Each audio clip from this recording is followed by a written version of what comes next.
Next we determine shear stress at layer 3-3, which is at the level where your web meets the bottom flange. So the shear stress at layer 3-3 will be FAY bar upon IB, where your AY bar is the first moment of the area below the layer 3-3 and about your neutral axis. So the part of the section which is below layer 3-3 is nothing but a bottom flange, which has been shaded in the figure. Area of this is 120 multiplied by 40, whereas Y bar of this shaded area from the neutral axis by calculation comes out to be 188 minus 40 by 2 equal to 168 mm. So now upon substituting the values, we have tau 33 is equal to shear force 120 into 10 to the power 3 multiplied by AY bar will be your area 120 multiplied by 40 into Y bar is 168 mm, the whole upon I, which is the moment of inertia of complete I section, 311.42 into 10 to the power 6 multiplied by width of the layer 3-3 is nothing but width of your web equal to 40 mm. So 40. So upon calculation, your tau 33 comes out to be 7.76 Newton per mm square. Next we calculate shear stress at layer 4-4. Now we know layer 4-4 is at the same level as that of layer 3-3. The only difference being the width, where the width of layer 4-4 is 120 mm, whereas the width of layer 3-3 was 40 mm.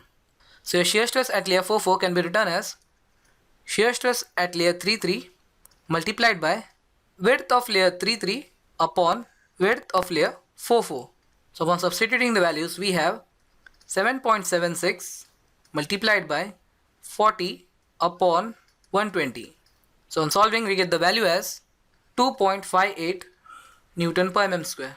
So with this, our shear stress calculation is over. Now we move towards plotting the shear stress distribution curve across the depth of the complete I section. So this is your total I section, whose x-axis is a centroidal axis as well as neutral axis. Now we have noted down the values of the shear stress at different layers, layer 1-1, 2-2, then shear stress at the neutral axis, which will be a maximum shear stress, then shear stress at layer 3-3 and 4-4. So now let's plot the shear stress distribution curve. Shear stress at the two extreme layer of your section is 0. Now shear stress at layer 1-1 is 1.726. So let's plot shear stress of 1.726. Now shear stress at layer 2-2 is 10.35 Newton per mm square. So at layer 2-2, the shear stress is 10.35. Now the variation of shear stress from the extreme layer to this layer will be parabolic. So we have this curve. Now as your width changes abruptly at this layer, the value of shear stress changes abruptly from 1.726 to 10.35. Now shear stress at neutral layer is maximum equal to 11.98. So we have shear stress of 11.98 and the variation is parabolic. Now shear stress at layer 3-3 is 7.76 Newton per mm square.